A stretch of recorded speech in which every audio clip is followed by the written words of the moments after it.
हाय क्या करूं मेरी जाने जिगर, तेरे संगीत की चाह जो मुझे यहां तक खींच लाती है। आज तो मैं भी इस सितार को बजाऊंगा जिस पर उंगलियां रखते ही सैकड़ों सुर साथ बज उठते हैं। इन तारों को गलत छूने से उंगलियां कट जाती हैं। जिस सांस को मैं बजा नहीं पाता उसे तोड़ देता हूं। बहुत हो गया शास्त्रीय संगीत, अब हम इसे रैप सुनाएंगे, रैप। देख कौन आज सारी भक्ति के सामने नंगा नाच का। अरे भाती के घर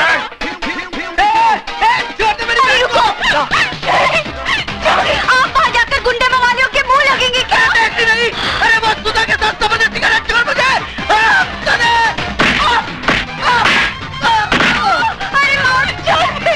अरे आज तू जान जाएगी।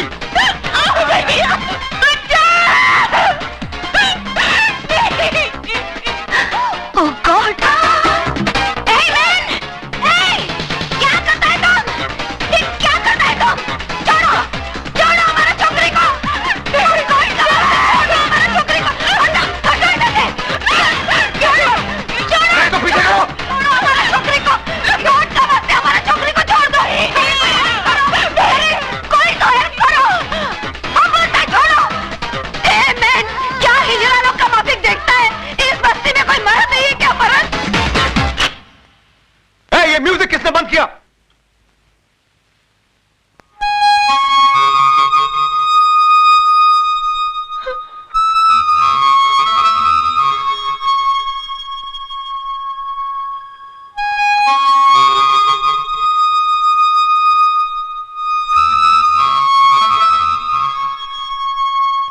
छक्के, मुंह छुपा के क्या खड़ा है? बाहर निकल!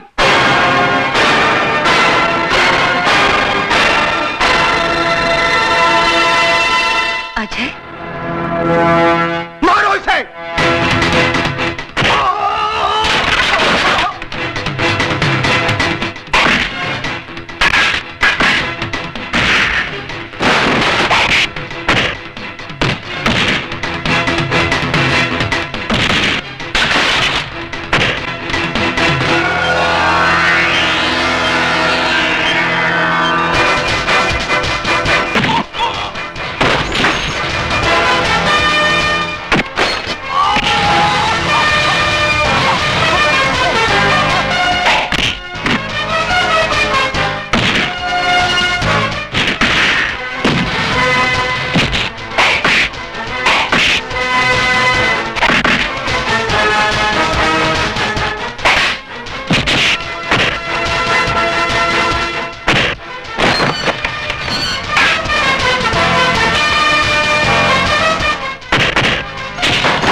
हाथ जोड़ता हूं तेरे, हाथ जोड़ता हूं तेरे। इन्हीं हाथों से छुआ था ना तूने उसे? आइंदा नहीं छूऊंगा, अभी नहीं छूऊंगा। शरीफ लोगों के साथ गुंडागर्दी करता है, अरेस्ट हिम।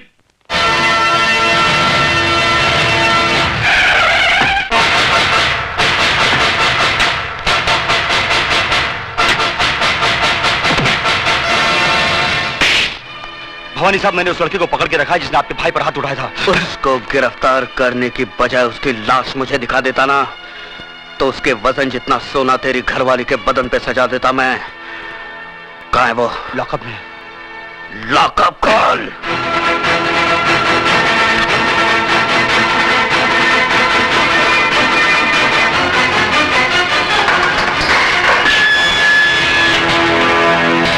बहुत गर्मी है तेरे खून में। मेरी गर्मी का नमूना तेरा भाई देख चुका है। हाथ बंधे हैं, वरना तेरी सेवा भी जरूर करता। हरामजादे, वो छिनाल तेरी कौन लगती है? कौन लगती है तेरी वो लखेलिया बहन, जिसके लिए तूने मेरे भाई को मारा? मेरे भाई हाथ में तूने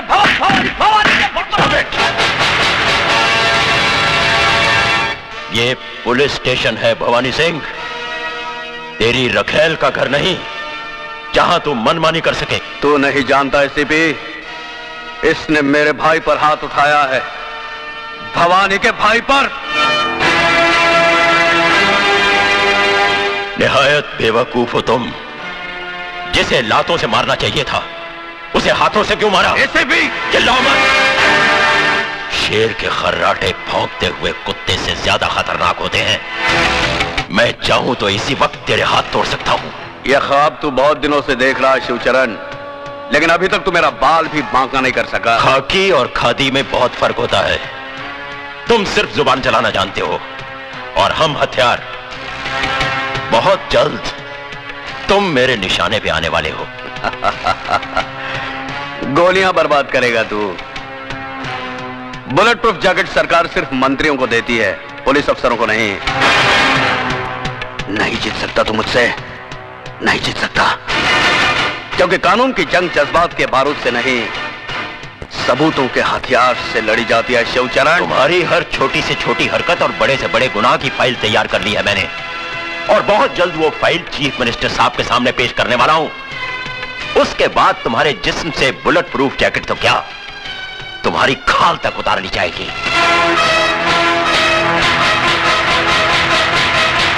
जिस दरख्त की जड़ में सांप का बिल हो, परिंदे उसकी शाखों पर घोंसला नहीं बनाते एसीपी।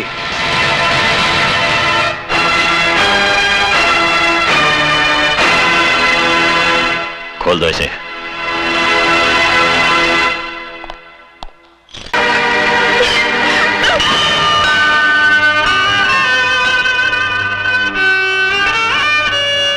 पागल हो गई हो तुम? आत्महत्या करना बुज़दिली है, और मैं दुनिया वालों को तुम्हें कायर कहने का मौका नहीं दूंगा।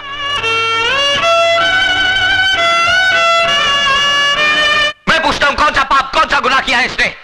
किस जुर्म की सजा दी जा रही है इसे? क्या एक विधवा को दोबारा जिंदगी बसाने का हक नहीं? क्या उसे भी हंस खेल कर जीने का हक नहीं? अगर ये समाज इसे इस बात की इजाजत नहीं देता तो ठोकर मारता हूं मैं ऐसे समाज को। आज मैं सबके सामने भगवान को साक्षी मानकर इसे अपनी पत्नी बनाने का ऐलान करता हूं।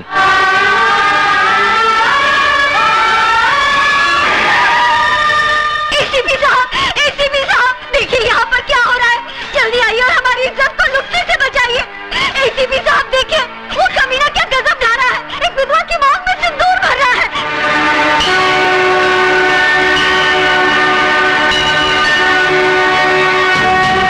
रुक जाओ अजय, मैं कहता हूं रुक जाओ। तुम जबरदस्ती इस विधवा की मांग में सिंदूर नहीं भर सकते। एसीपी साहब, या तो ये सिंदूर सुधा की मांग भरेगा या फिर मेरा हाथ कटकर जमीन पर गिरेगा। देखो अजय, मुझे मजबूर मत करो, फेंक दो इस सिंदूर को। आप अपने फर्ज से मजबूर हैं और मैं अपने वचन से।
शाबाश बेटे, मैं तो तुम्हें आजमा रहा था। आज तुमने यकीन दिला दिया कि तुम्हारे हाथ दूसरों पर उंगलियां उठाने के लिए नहीं, बल्कि किसी की जिंदगी संवारने के लिए बड़े हैं। ये लोग क्या जाने कि एक विधवा को जीने का अधिकार देना कितना बड़ा पुण्य है। भाभी तो मां समान होती है और तुम ये फर्ज नहीं निभा सकी, लेकिन मैं इनका पिता बनकर इन दोनों को आशीर्वाद देता हूं। आज के बाद अगर किसी ने इन दोनों पर आंख उठाने की जरूरत की तो वो शिवचरण का सबसे बड़ा दुश्मन होगा। क्या है सर, कमिश्नर साहब ने आपके लिए इंपॉर्टेंट फाइल भेजी। ठीक है, मैं उसे देख लूंगा, तुम जाओ। सदा सुखी रहो। Sir, thank you. God bless you.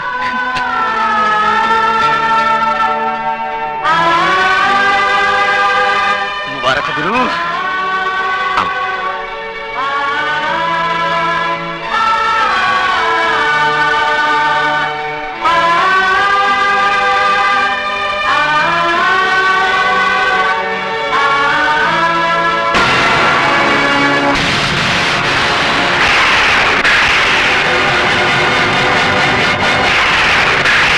एक ऐसा हैवान है जिसका मकसद दौलत कमाना है, चाहे वो जहर बेच के क्यों ना हो।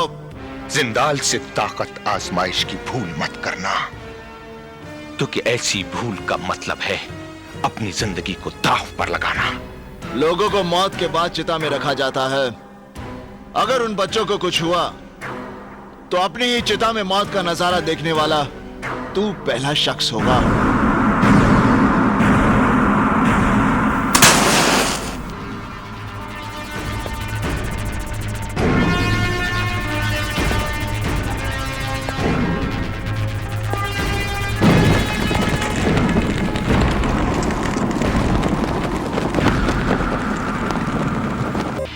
अरे जब 9 से 5 यहां कोई नहीं सुनता तो 5 के बाद कौन सुनेगा?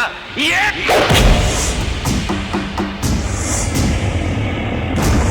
5 बजे के बाद देवा की अदालत शुरू होती है।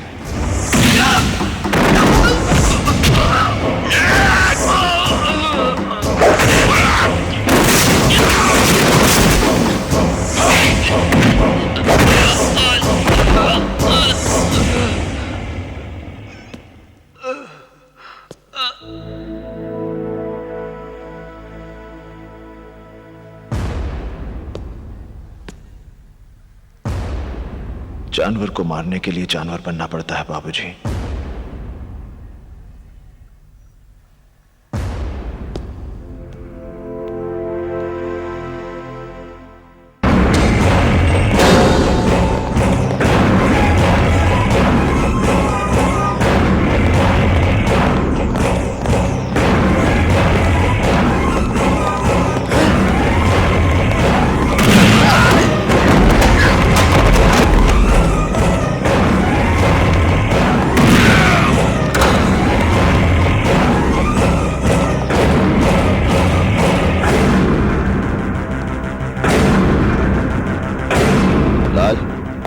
तेरे साथ बात करनी है। तुम देख नहीं रहे कि यहाँ एक जरूरी मीटिंग चल रही है? बाकी मीटिंग्स मेरी मीटिंग के बाद। देवा, देखो तुम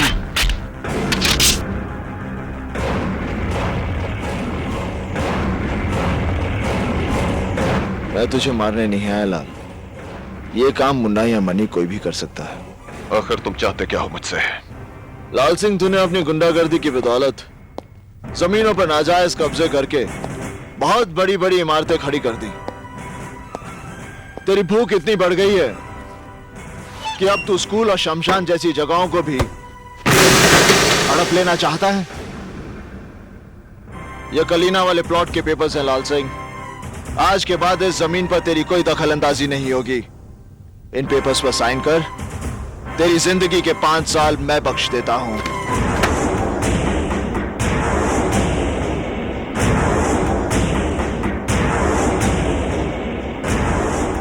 एक मामूली से प्लॉट के लिए 5 साल की जिंदगी घाटे का सौदा नहीं है लाल। ले साइन कर।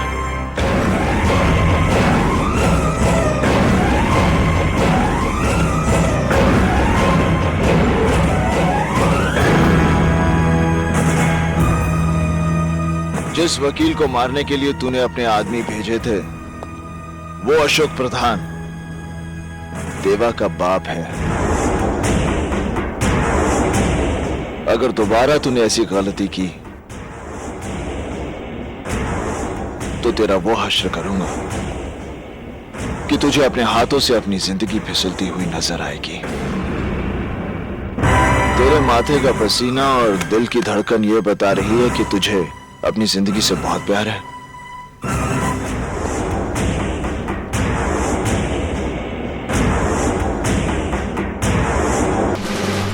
तुम लोग चारों तरफ से घिर चुके हो, अपने आप को कानून के हवाले कर दो। अगर किसी भी स्टूडेंट को कुछ हुआ तो तुम लोग पुलिस की गोलियों से छलनी हो जाओगे। अब भी वक्त है, अपने आप को कानून के हवाले कर दो।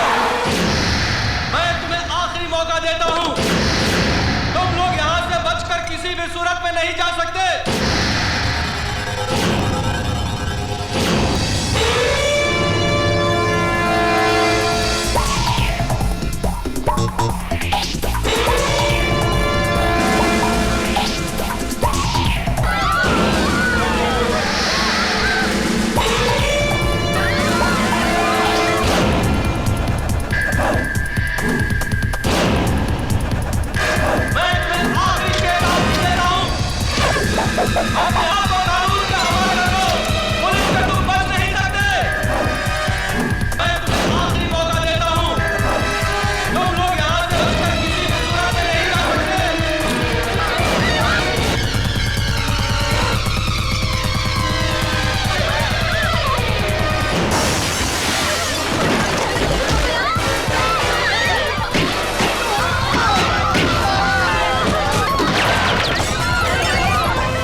मैं गोली मार दूंगा। रुक जा वरना ये लड़की जान से जाएगी। जाने दे। मैं आखिरी बार कहता हूँ। मैंने पहली बार ही सुन लिया था। रुक जाओ वरना मार देगा। तेरे चेहरे पे मुझे मौत दिखाई दे रही है। हाथ क्यों कांप रहे हैं? हथियार दिखाने से कुछ नहीं होगा। तेरे पास सिर्फ 3 रास्ते हैं। पहला, तू लड़की को गोली मार दे, मैं तुझे गोली मार दूंगा। दूसरा, तू अपने आप को मेरे हवाले कर दे तो मैं तुझे इतना मारूंगा कि तू वैसे ही मर जाएगा। तीसरा, तू यहां से नीचे छलांग मार दे, ज्यादा से ज्यादा तेरे हाथ पैर टूट जाएंगे। यहां तो ये कर दे।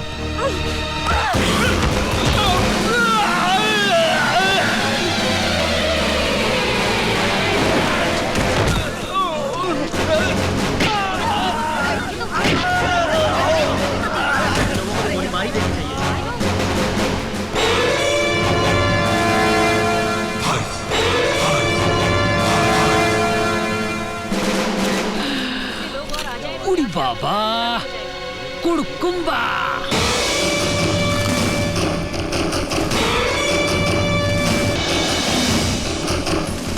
तुमने उस पर गोली क्यों चलाई? ये आपके सीनियर ऑफिसर हैं, अर्जुन सिंह। सर, तुम तो उसे पकड़ चुके थे, पता है वो जिंदगी भर चल नहीं पाएगा। मैं भी यही चाहता था कि वो जिंदगी भर याद रखे कि जुर्म करने का अंजाम क्या होता है। This is not the way, ये तरीका गलत है। भाई मेरा तो यही तरीका है। मैं शहर में चोर पुलिस का खेल खेलने नहीं आया। जुर्म वो बीमारी है जिसका इलाज मैं है।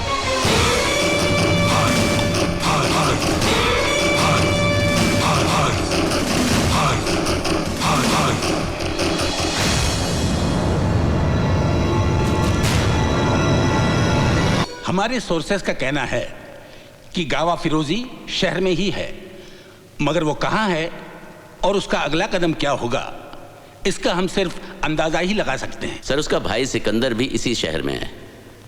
गावा फिरोजी जो भी करेगा सिकंदर की मदद से करेगा। सिकंदर पे हाथ नहीं डाल सकते अर्जुन सिंह, क्योंकि उसका सारा बिजनेस एकदम कानूनी है।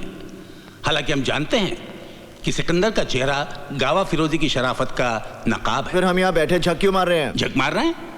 मैं कुछ समझा नहीं ऑफिसर। सर, इनके शहर में ऑफिसर्स की मीटिंग को शायद झक मारना कहते होंगे। हमारे यहाँ ऑफिसर की मीटिंग को झक मारना नहीं कहते। मेरा कहने का मतलब यह था कि अगर हम सब कुछ जानते हुए भी गावा फिरोजी और सिकंदर का कुछ नहीं बिगाड़ सकते, तो फिर हमें चीफ मिनिस्टर साहब की आत्मा की शांति के लिए 2 मिनट का मौन रखकर अपने अपने घर चले जाना चाहिए। और जो लोग शादीशुदा हैं वो अपने बीवियों के काम में हाथ बटाएं, और जो लोग नहीं हैं वो अपने लिए बीवियां ढूंढें। पंजाब दे पुत्र, तू तो गया। करण सिंह, तुम्हें सीनियर अफसरों के सामने ऐसी भाषा इस्तेमाल करने के लिए महकमे से माफी मांगनी चाहिए। मेरे माफी मांगने से अगर गावा फिरोजी और सिकंदर को पकड़ने में मदद मिल सकती है तो फिर ठीक है, आई एम सॉरी। आप समझते हैं कि गावा फिरोजी और सिकंदर को पकड़ना बच्चों का खेल है? बच्चों का खेल नहीं है, मगर हम भी कोई बच्चे नहीं हैं। क्या नहीं है हमारे पास? बहादुर सिपाही, हथियार, कानून की ताकत, सरकार की सारी मशीनरी, और क्या चाहिए हमें? सर, इनमें ऐसी कोई चीज नहीं है जिसे गावा फिरोजी और सिकंदर पैसे की मदद से खरीद ना सकें। सर, हम जितनी मेहनत अपनी नाकामयाबी के बहाने ढूंढने में करते हैं, अगर उतनी ही मेहनत हम अपनी कामयाबी के लिए करें तो हमें बहाने ढूंढने की कोई जरूरत नहीं पड़ेगी। करण सिंह, तुम हद से बाहर जा रहे हो। हद से बाहर जाने की जरूरत है सर। अगर हम लोग हद से बाहर नहीं जाएंगे तो हमारे देश का अमन चैन सरहद के बाहर बैठे गावा फिरोजी जैसे लोगों के हाथों में रहेगा, हमारे हाथों में नहीं। सर, हमें अपनी ड्यूटी कैसे करनी है इसका सबक हमें उन लोगों से लेने की जरूरत नहीं है जो अभी नए आए हैं और जो अभी यहाँ के हालात से वाकिफ भी नहीं है। ड्यूटी क्लर्क करते हैं सर, सिपाही अपनी जान की बाजी लगाते हैं। हालात कोई नए नहीं है और गावा फिरोजी कोई पहला टेररिस्ट नहीं है। किसी भी टेररिस्ट को पकड़ने के लिए ड्यूटी नहीं, जुनून की जरूरत है, जुनून, जिसमें चाहे जान भी चली जाए। सर, आप गावा फिरोजी का केस मुझे दीजिए, चंद दिनों में मैं गावा फिरोजी को आपके सामने जिंदा या मुर्दा हाजिर करूंगा। और नहीं कर सके तो आज से गावा फिरोजी केस की फाइल मैं तुम्हें सौंपता हूं। इस केस में अर्जुन सिंह तुम्हारे पार्टनर होंगे। सर, तुम्हें मालूम है गावा फिरोजी कितना खतरनाक है? तुम्हें खुदकुशी करने का इतना शौक है तो फिर पुलिस में क्यों भर्ती हुए? पुलिस से बाहर रह के भी खुदकुशी कर सकते हो। देखो, तुम्हारा तो कोई आगे पीछे है नहीं, लेकिन मेरा परिवार है, मेरी जिम्मेदारियां हैं। तुम गावा फिरोजी को समझते क्या हो? गांव का चोर डकैत? वो कोई लाठी तमंचे वाला गुंडा मवाली नहीं है। वो तो अखबार वखबार पढ़ते हो या नहीं? पता नहीं तुम्हारे शहर में अखबार पहुंचता भी है या नहीं। एक बात गौर से सुन लो, गावा फिरोजी का पीछा करना अपनी मौत का पीछा करना है। मैं अपनी मौत का पीछा नहीं कर रहा, मौत गावा फिरोजी का पीछा कर रही है। मैं गावा फिरोजी की मौत हूं। ओके?